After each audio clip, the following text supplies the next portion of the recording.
विल्हेवाट लावणार नाही। सील केलेला माल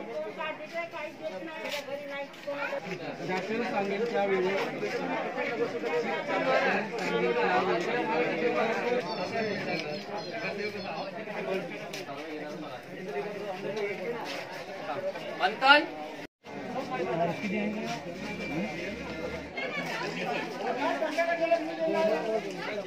आज विठ्ठल मंदिर वाड इथे प्रभाकर पटकोडवार यांच्या कंट्रोलमध्ये वाड्यातले प्रत्येक नागरिक जमा झाले होते। कारण की शासनाने जे काल जिल्हाधिकारी कार्यालयामधून एक सगळ्यांसाठी आदेश निघाला होता, कंट्रोल हे स्वस्त धान्याचे दुकान हे सकाळी 7 ते दुपारी 2 वाजेपर्यंत चालू करणं अनिवार्य होतं। परंतु इथले जे कंट्रोलवाले होते त्यांनी दुकान दुपारी 1 वाजून गेलं होतं तरी सुद्धा चालू केलं नव्हतं।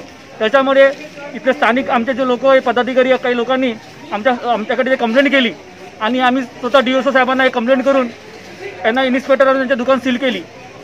सगळ्यात आम्हाला सांगायचं एकच आहे, आजच्या परिस्थितीमध्ये जे कोरोना व्हायरसमुळे सर्वतर्फे जे महामारी चालू आहे, सगळे लोक आपल्या आपल्या घरी जे गोरगरीब जनता आहे त्यांना घरी अनाज मिळालं पाहिजे, यासाठी प्रत्येक नागरिकाला 5 किलो मोफत धान्य देण्याचा या सरकारनं आदेश काढला आहे। परंतु काही दुकानदार हे स्वतःच्या लालसापोटी काही फायद्यासाठी ते लोकांना तो वाटत नाही आहे। त्याच्यामुळे शिवसेना जिथे कुठेही असा प्रकार घडणार तिथे शिवसेना स्वतः जाऊन ते दुकानावर कारवाई करण्यासाठी भाग पाडणार। त्या काळामध्ये सर्वसामान्य नागरिकांना जीवनावश्यक वस्तूचा सुरळीत पुरवठा झाला पाहिजे, याकरिता रास्तभाव दुकाने माननीय जिल्हाधिकारी महोदय यांच्या आदेशानुसार सकाळी 7 ते दुपारी 2 या वेळेत सुरू ठेवावयाची आहे।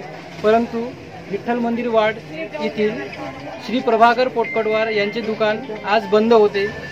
दुकान बंद असल्यामुळे वार्डातील कार्डधारकांनी आमच्याकडे तक्रार केली व त्या तक्रारीच्या अनुषंगाने आम्ही इथे येऊन चौकशी केली असता दुकान बंद आढळून आले।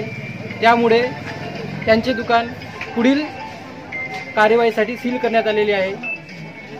लोकांना त्यांचे धान्य कुठून मिळेल त्याबाबत आम्ही उद्याला माननीय जिल्हा पुरवठा अधिकारी यांच्या आदेशानुसार त्यांना कळवू।